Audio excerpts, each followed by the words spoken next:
Alright everybody, welcome to this channel. So this channel is going to be where we talk about different topics in law enforcement. We'll review body camera footage and whatnot.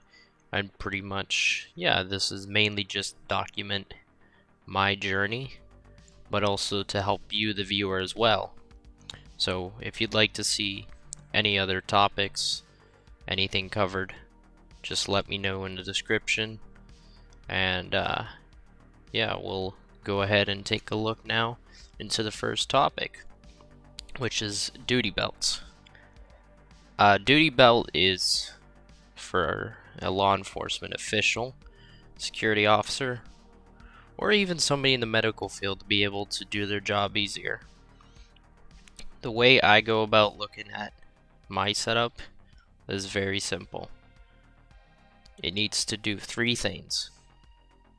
It needs to help me protect myself and others. It needs to help me identify myself to others. And it needs to provide utility. Now, how you go about setting your duty belt up is up to you. There is no right way, there is no wrong way. But in this video, I'm going to go over my setup and give you, the viewer, some considerations if you are going to be doing unarmed security work. Now, do keep in mind, it is all dependent on your contract and what you do. So, this isn't necessarily the be-all, end-all, but this will give you some good ideas that you can apply to yourself and to others. And it can also help you get a good basis of what you may and may not need for your job specifications. Alright, well, without further ado, let's get into it. Now, I won't be using the built-in recording for the audio because otherwise it would be pretty bad. So, yeah, we're gonna start this pretty simply. We're gonna go ahead and we're gonna go from head downwards and go over the equipment and other considerations you might want if you're doing unarmed security work. So go ahead and start now with the head. Now, for obvious reasons, you want your uniform to look very nice and presentable. Now, what I have is a peaked cap, uniform dress cap, and aside from looking very attractive to the opposite sex, Boy, if you don't get your squiggly diggly head, it provides the purpose of looking more professional, as well as helping out with the climate. It's a nice big hat that you can wear, and it will help with rain, it will help with the sun, and obviously it will help identify you to people in those conditions. Alright, so the next thing we're going to move on to now is the uniform jacket. Any jacket really you can will help out. So even if you don't have one that's a uniform jacket supplied by your company, any jacket's going to help you in the long run. Now, I happen to live in a region of the US that is very notorious for shit weather, so it's kind of a necessary item to have. But yeah, any jacket you're going to be using as a security guard, security officer, you're going to want to make sure that it's identifiable to the public with your company logo, patch, whatever it be, or it has, lettering that says security. And then you're going to want to make sure that it is effective.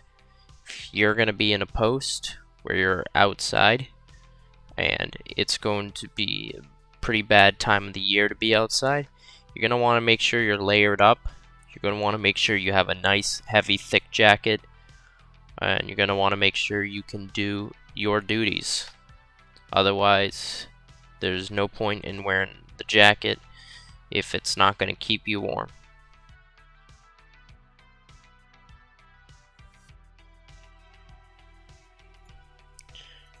Another thing too to keep in mind is if something isn't supplied by your company, get it.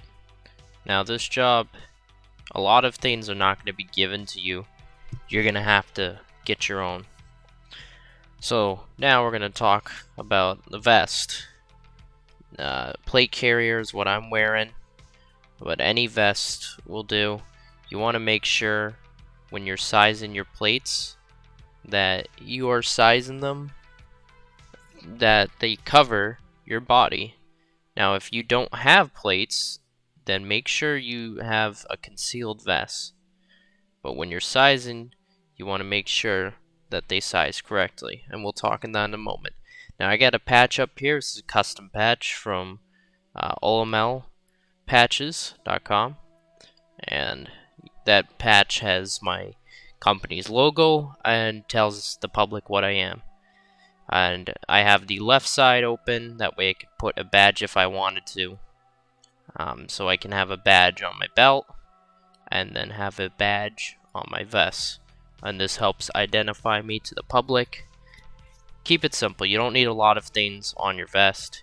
You just need the necessities. Otherwise, at that point, you're just cluttering yourself. Keep it minimal, and you're gonna enjoy this job. Now you'll notice my carrier is a little dirty. That's because this is an old vest I used to use for paintballing. For sizing, you're gonna want to pretty much measure from the top of your collarbone all the way down to the top of your belly button, and this will protect your vital organs. Now you'll notice a little issue I do have with my plate carrier, which I do need to resize for, and that is that the back plate sags while the front plate doesn't. Now your plate carrier is not going to be effective if your plates are not properly lined up with your body to cover your vital organs. You also want to make sure that if you are using a rifle, that you are making sure you can properly aim down sights and get a good cheek well with it. You do this by choosing the correct cut for you. There's a shooter's cut, swimmer's cut, and then a square cut. You want to make sure the plate is cut correctly so you can do your job correctly. Now if you're using a concealed vest, make sure the concealed vest at least covers up to the top of your collarbone. The advantages of a plate carrier are you have the ability to put your equipment on it, and you have the ability to put identification on it.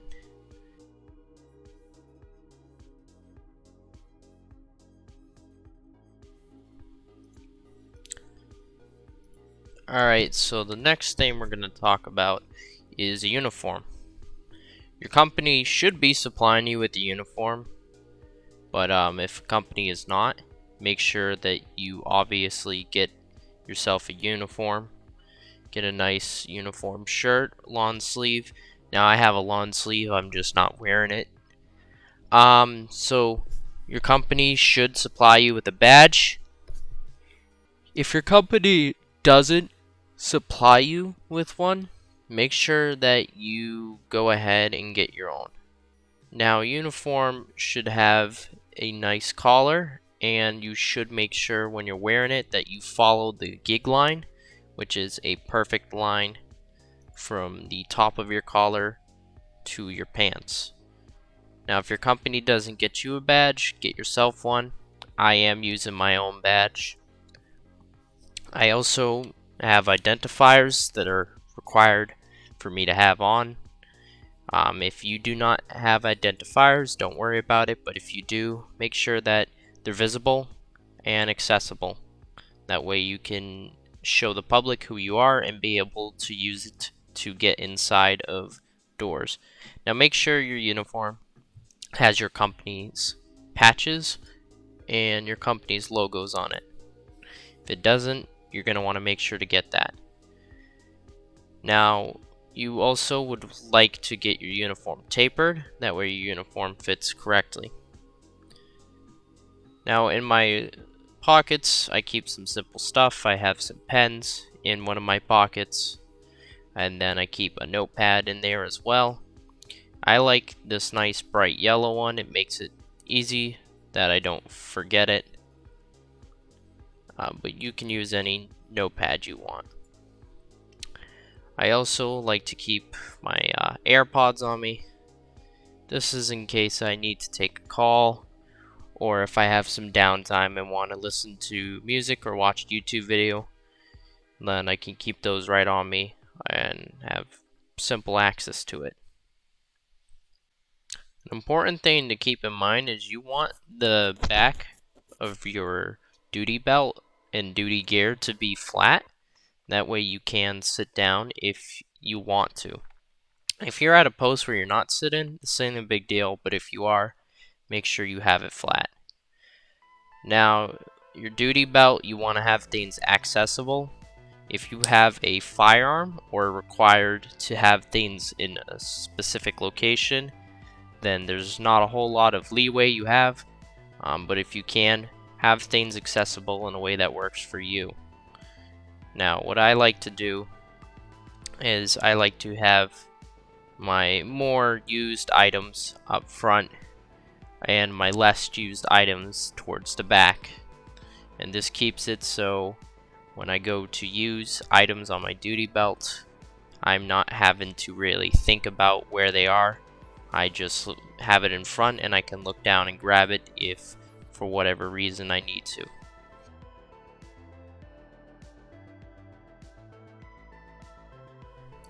Okay, so the first thing you're going to notice up front is my phone. I have my phone in a phone holder, and I have it easily accessible, and I have it detachable as well. The reason I keep my phone up front is I will be using my phone all day, whether it is to call out to 911, call a supervisor, or I have downtime. I will have my phone up front, that way I can use it. It also can double as body camera. Now I have my identifier up front as well, and I have it with a pull attach, that way I can use it. On the back of my identifier, I like to keep in the little pouch my spare keys for handcuffs. And that way I don't really have to go looking for them. Now I don't have the little pen one that you can keep right in your uniform, so that's what I have instead. The next thing you're going to notice is my pocket knife. Keep that easily accessible. That way if I need to use it for defending myself, or if I need to use it to cut things open, I can. On my right slip pocket, I keep nothing. I have that open. I could put something there if I want. Next thing you'll notice, my badge.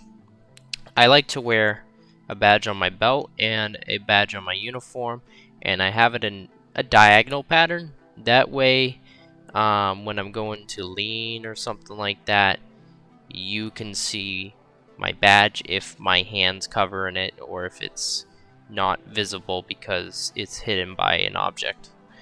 And it's just for identification to the public.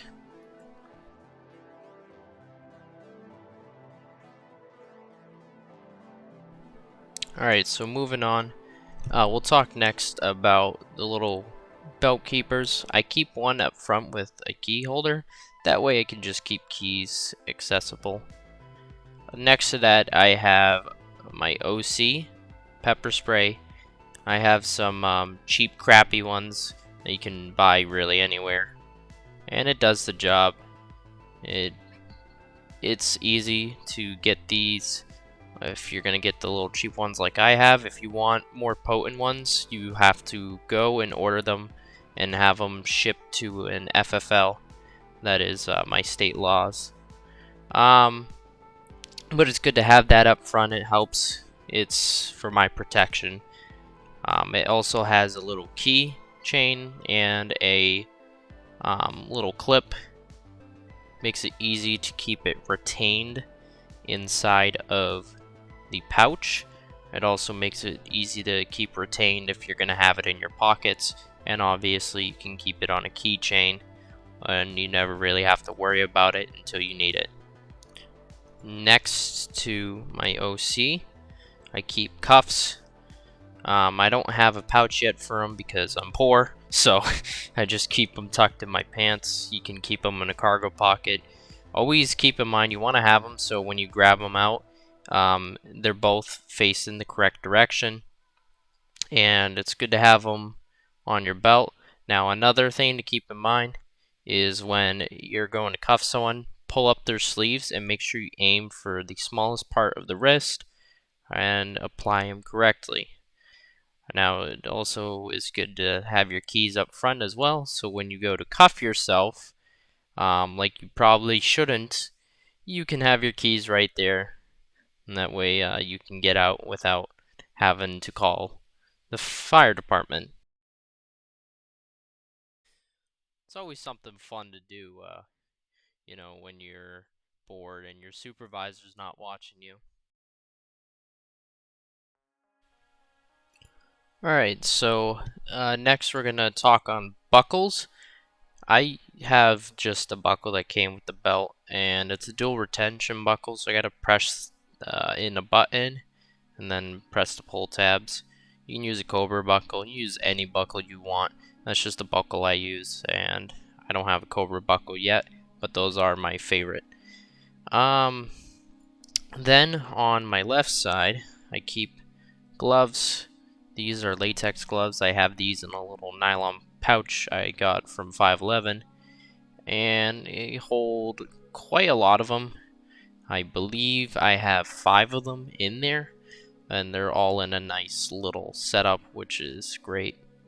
And then on the back, again, keep the belt very lean and simple.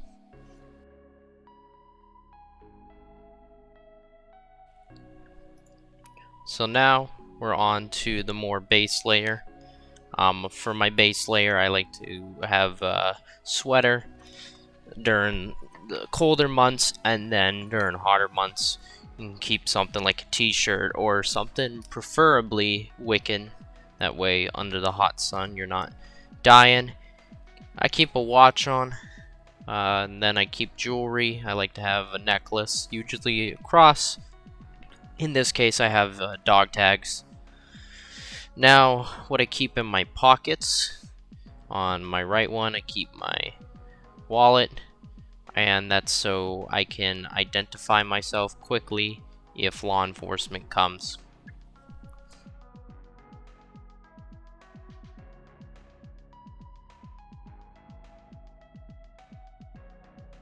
I keep some gloves in my cargo pockets, and gloves are good to have if you're going to be doing any searching. It's also good to have during the colder months. Do keep that in mind with your post. If you're in a post where you're patting down people, have some gloves. Make sure they're needle proof. That's a big thing as well. You don't want to get injected with something. So yeah, gloves right in my pockets. You can get stuff on your belt for gloves as well. I don't have anything yet, so I just keep them in my pockets, but it works for me. I don't really use them much because I'm not having to search people at my post, mainly just for the cold. Okay, so I touched before on my knife. Obviously, have a knife that you can easily flip open and use if you're going to be having a knife on you. And that will make it so in case of emergency where somebody is trying to harm you, you can defend yourself. Now, I highly recommend you keep some form of light on you. I just have this cheap ass dollar store flashlight, but hey, it gets the job done, and that's really all that matters. So keep it right in my left cargo pocket. And yeah, I mean, that's really it. That's my duty setup. For pants, I got the 511 pants, and yeah, they do good. But most of all, with any setup, it needs to work for you. If the setup isn't working for you, you need a different setup. Well, that's all I have for this video. Thank you for joining me. Stay classy, and I hope you all have a good one.